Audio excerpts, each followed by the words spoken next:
Leo would have normally protested and squirmed against the use of force. But honestly, it was kind of nice to just slump and make himself a general inconvenience to the fox and owl dragging him down the corridor. Their hands clamped down tight on each of his arms, bruising, but Leo just made a point to let his legs drag uselessly underneath him. Both employees were giving him the absolute stink eye. Big Mama was leading the way, already back in her human form, while Hugin trailed behind them, quiet except for the occasional complimenting the architecture. "Not like I don't have baubles similar to what Draxy does," Big Mama was saying, glancing back at Leo. "But it's so inconvenient to have to hunt them down, you know? Big Mama deals in magic and artifacts, but never science," she tittered, chuckling to herself. "Such a human concept. It's quite Wizzy Splunkered, the Draxum of all yokai, taught himself it." She paused to step to the side, watching Leo get hauled past her with an amused smile. "Of course, it wasn't just Draxum's invention, was it?" Leo just shot her an exhausted, exasperated look. He was pretty sure Draxum had covered this when he zoned out, and Big Mama already knew his brother was good at building this kind of thing. He got the point. There was a static-like sound, an echoing cheer that sounded like it was from one of those movies where a haunted house relived its glory days. Leo painfully squinted against the bright light as a large green portal came into view, web-like pink structures fixing it into place. Large green bubbles of stone caught the light from the portal and enhanced it, lighting the whole room up. "Well, Mum," the fox spoke up, his tail flicking to the side. "Should we go ahead and put him in with the rest?" No, I don't think so," Big Mama said. She crossed back in front of him, hands clasped behind her back. "Draxum promised me this is our new champion, so why not?"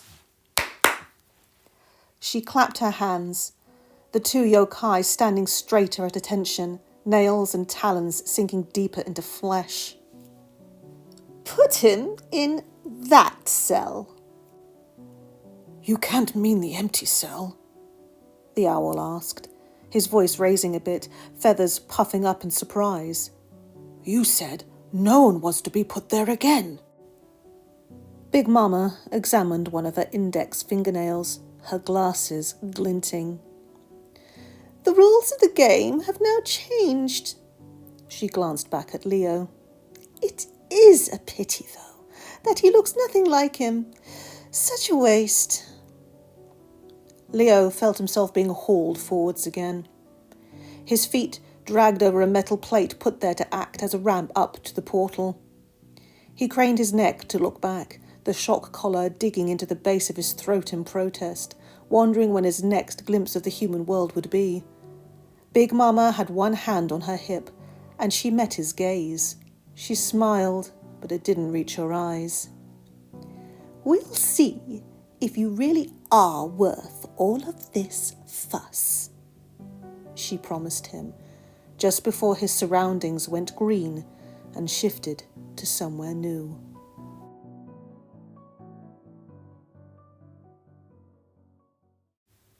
The three were now standing in a corridor which stretched in both directions. The walls were blue, with ornate gold-framed photos of yokai staring out at them. There was another crackle, and Hugin appeared, flitting out about before landing on Leo's shell. "Phew! It's been a while since I've been back here," the gargoyle said. The two employee yokai glanced at him, and Hugin fumbled, pressing closer to Leo's shell. What a nice coliseum you have here." They kept walking, the main corridor starting to have more and more side paths that branched off into the dark, forbidding dead ends. The walls shifted to being made of stone and became unadorned, the stone looking darker and made so that only minimal amounts of light fell through the holes in the ceiling. It was too hard to concentrate, too painful to keep track of their route. Finally, they stopped, staring up at something. The blue turtle's eyes flicked upwards, just fast enough to catch the signs over the door as he was dragged up to the doorway and summarily tossed inside, Hugin taken off again just in time to avoid being thrown in with him. The signs had read, Lu Jitsu and Do Not Open. Wait, Hugin said, fluttering his wings nervously as he peered into the dark cell. Could I maybe wait out here? No need for me to be inside, right, fellas? The owl shrugged. What makes you think we care what you do? He asked, slamming the thick door shut. Leo lifted his head blearily, just in time to hear a lock clunk into place.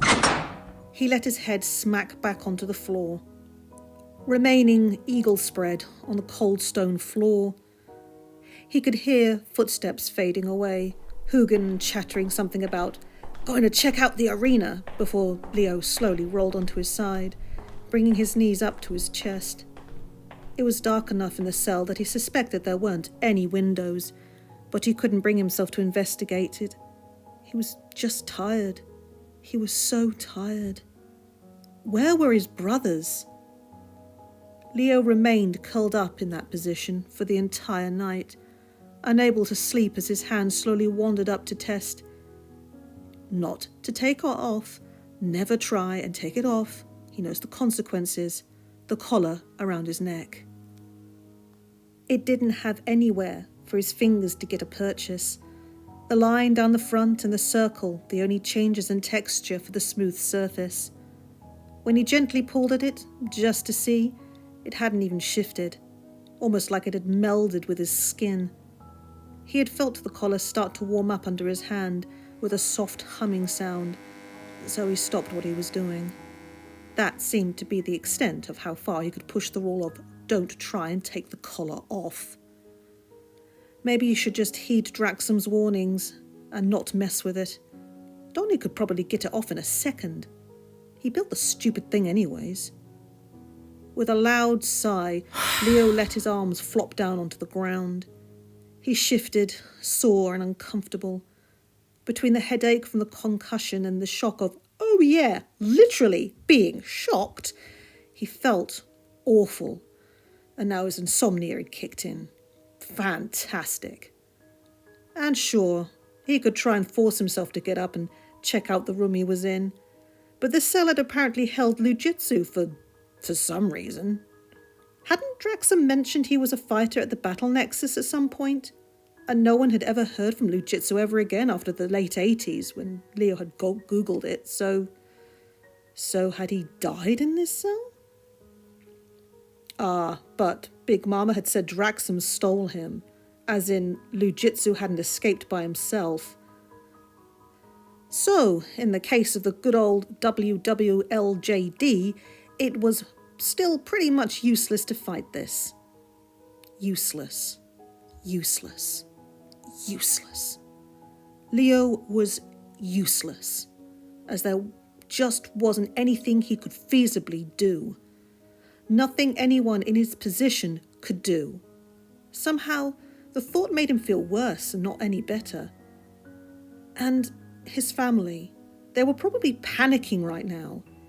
He wondered if Donnie had a search algorithm set up, or if Raph was trying to make a plan to search pizza routes, or if Mikey was doing his best to have the most energy in the face of fear. He wondered if April was going to miss school tomorrow, or if Dad was out looking. What if they weren't? What if... He covered his eyes with his hands. Shut up. He wanted to tell his thoughts. Just shut up. Draxum was wrong. Of course he was wrong. He was going to sleep now. He was going to go to sleep, and he would be woken up by the door being broken down and desperate hands gently shaking him awake. Simple as that. He didn't wake up to the door being broken down.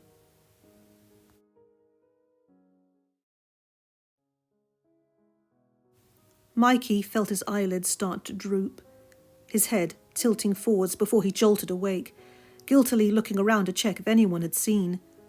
Donnie was still crouched by the puncture marks they had found on the rooftop an entire 2 hours ago, muttering to himself, while Raph was holding a crumpled pizza box in his hands, staring down at a smudged Leo written on the lid. The corner of it was crushed, and Mikey desperately hoped that wasn't symbolic for something. April and Mayhem were in the alley below, looking for wherever the other pizza boxes had fallen. Raph's phone, still left at full volume, suddenly let out an ear-splitting sound as it started to ring, Raph jerking around to grab it and hold it up to his ear, both hands cupped protectively around it. "Hello?" the snapper asked, and everyone else paused to listen, a familiar ritual by now. Mikey wondered when he would stop wondering, stop hoping that Leo was on the other side of the call. Not until he was back home, probably. "Pops!" Raph greeted. He set the phone on speaker so everyone could hear. "Almost 4 a.m. What are you still doing out? Have you found your brother?" Splinter demanded. The rat sounded angry, but Mikey had gotten into more than enough situations to know the difference between Splinter's nervous voice and his actual angry voice. This was the former. Raph said, his expression somehow falling even more. Not yet, but don't worry, we found a lead," he tried, rubbing the back of his neck. The snapping turtle's eyes darted around, landing on Donnie. "Donnie's going to have Leo's exact location any minute now." Even to Mikey it sounded falsely cheery. There was a pause. "Purple, is that true?" Splinter asked, his voice skeptical. Mikey rubbed his arm with the other hand when his brother looked up, dark bags starting to appear under his eyes. "Well, it's a lead," the soft-shelled turtle agreed with Raph. "But I cannot say that I have pinpointed Leo's position or figured out who did this or..." He trailed off into a yawn. "I'll keep working," he muttered. Mikey exchanged a worried look with Raph. They both recognized that tone of voice. Once, when Mikey was younger, when they were all younger, Leo had tripped and crashed into the Wi-Fi router. It was badly placed in the living room at the time. It had broken, and Donnie, who had felt bad because he had pushed Leo right into it, had said he would fix it. They realized he had been teaching himself to fix it from scratch and hadn't slept until he'd finished it when he went to sleep for over 20 straight hours 3 days later. So, yeah, in short, Mikey was pretty sure Donnie hadn't actually gotten anywhere yet and was running on sheer stubbornness fuel. "Come home, boys," Splinter finally said, voice somber. "It's late. Rest, and we can all go and look in the morning." It made sense. But that may be too late, Mikey cut in, his chest aching. "We have to find Leo now. We can't just leave him out there." "No, Pops is right," Raph said. "Mikey, I saw you almost fall asleep on your feet and tumble off the roof not 2 minutes ago, and Donnie is..." They both glanced at the purple turtle, who was muttering frantically to himself. "He needs sleep. We can't go on like this." "I'm fine," Donnie snapped, hunching over. "I've gone longer without sleep. It's fine." Their leader sighed. "What if we have to fight someone?" Raph asked. "Think about it. I know how you guys feel, but we won't be any use to Leo like this." Mikey still felt sick to his stomach, but he was tired, and if both Dad and Raph said so... He nodded, walking over to Raph. "Come on," the snapper said, nudging Donnie's battle shell with his leg. "Up we go." "No, Raph," Donnie weakly protested, as Raph, no longer waiting, scooped him up and tucked him under one arm. Donny weakly pushing at his brother's arm in vain. Let me down. Not a chance. Can you walk home, Mikey? The eldest checked. You can ride my back if you want. No. To Mikey's embarrassment, he yawned, did his best to blink with what felt like fuzz out of his eyes. It's okay, I can do it. Raph gazed at him, scanning him from head to toe. It was a bit insulting. He wasn't a baby. I can't do it, Raph, he insisted. Raph nodded, blinking a bit. Now that Mikey looked, Raph also looked as exhausted as the rest of them, his expression slipping slightly whenever he thought no one was looking at him. Okay, just let me know if you change your mind. They climbed down from the roof using a fire escape, staying silent and navigating the alleyways out of sight only by instinct and routine practice. They found April and Mayhem by a large dumpster, Mayhem sniffing a splatter of cheese oozing down the side of the large bin. We're going back, Pearl, Raph informed her. You should probably head home too. April stopped. Her hands braced on the edge of the dumpster. Mikey half suspected she had been about to climb inside to check if it was a portal to the hidden city, but from the grime on her clothes, maybe she already had proven that a dead end. She let go, dropping back to the ground and brushing her hands off on her pants. But we haven't found him yet, she observed, frowning. Yeah, what she said, Donny grumbled, but he sounded even sleepier, and Mikey was pretty sure he'd nodded off for the climb down from the roof. Raph sighed. Yeah, I know, but April, you have school tomorrow, and we can't just keep going like this. April drew herself up, expression hardening. You think I'm going to school when one of my best friends is missing? She challenged Raph. I've had great attendance and grades for years. On the off chance I need to pull I have the flu excuse because of some wacky misadventure you goofs get yourself into. I'm staying with you guys. You've missed 18 full days of school and 82 half days, Donny grumbled. And that's in the last year. Shut it, Donald. April shot back, trying and failing to smile and settling on a smaller, bittersweet grin. It was a small exchange, and a pretty normal one at that. So why did Mikey feel so unsettled suddenly? He sniffed, eyes starting to water. He went in for a hug with April and leaned against her as she patted his shell understandingly. I'm glad you're here, April, he murmured. Wouldn't be anywhere else, she agreed softly, and even though Mikey wasn't looking at her face, he could hear her voice waver. Can I stay over? Maybe he'll wander home during the night. Raph nodded, his shoulders relaxing a touch. Always, he agreed. He hefted Donny up under his arm slightly, adjusting his grip, and then turned to lead the way home. Let's go.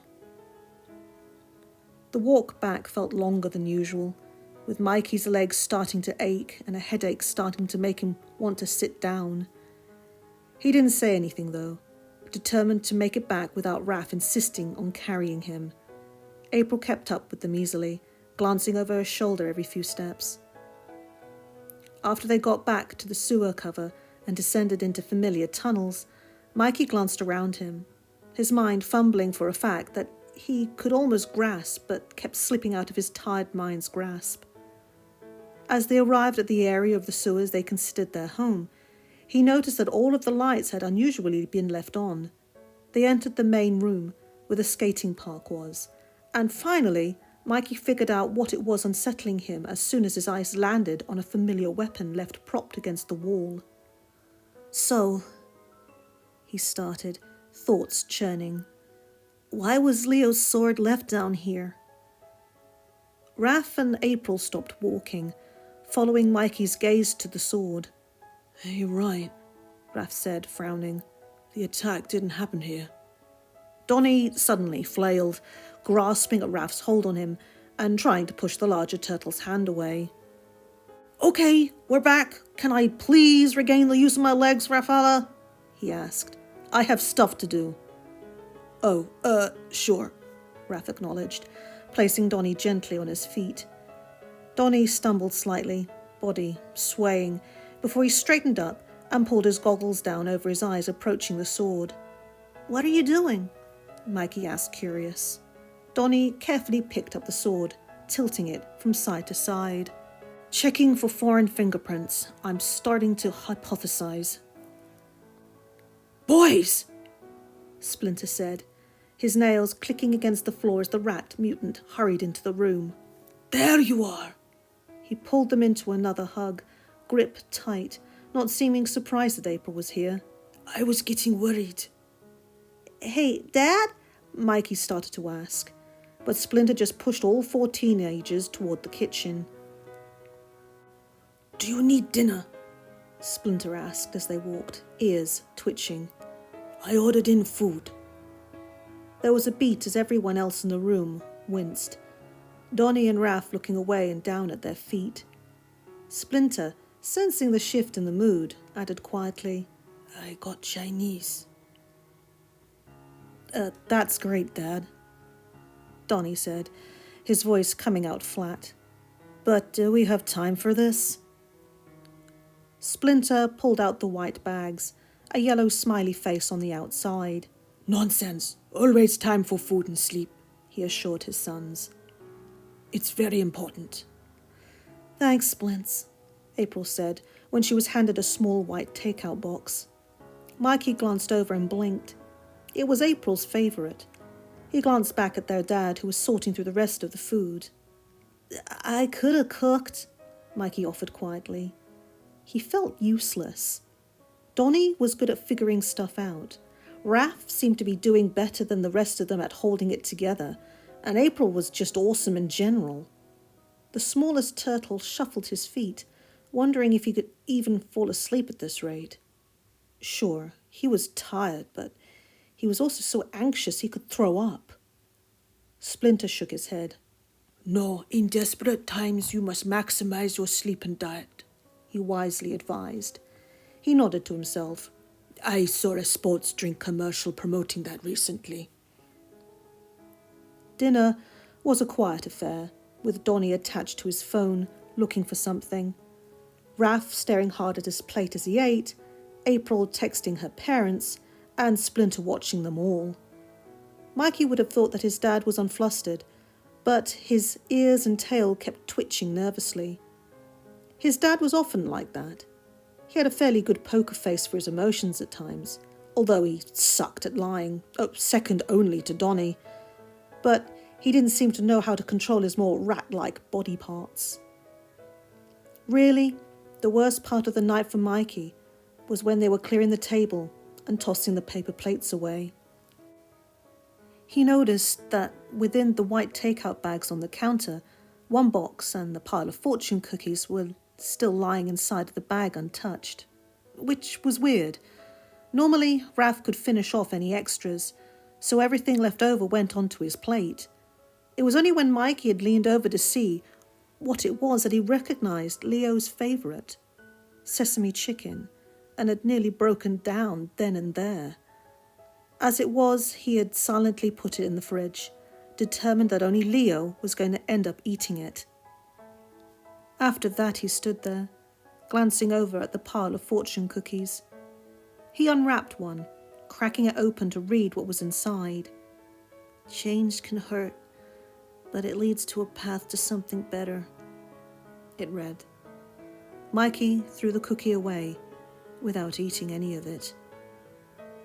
When they finished the cleanup, they all piled beanbags and pillows around Splinter's chair, creating an impromptu pillow fort as they all simultaneously decided that they were not interested in splitting up even within their own home. No one changed into pajamas or brushed their teeth. Once the pillows were down, they all just flopped down wherever they fit, too tired to care. The last thing Mikey saw before he fell asleep was the soft glow on Donnie's face as the turtle started to check on his phone again, the purple turtle's eyes squinting against the blue light. And if Mikey curled up a bit closer than usual next to Raph, the other turtle didn't say anything about it.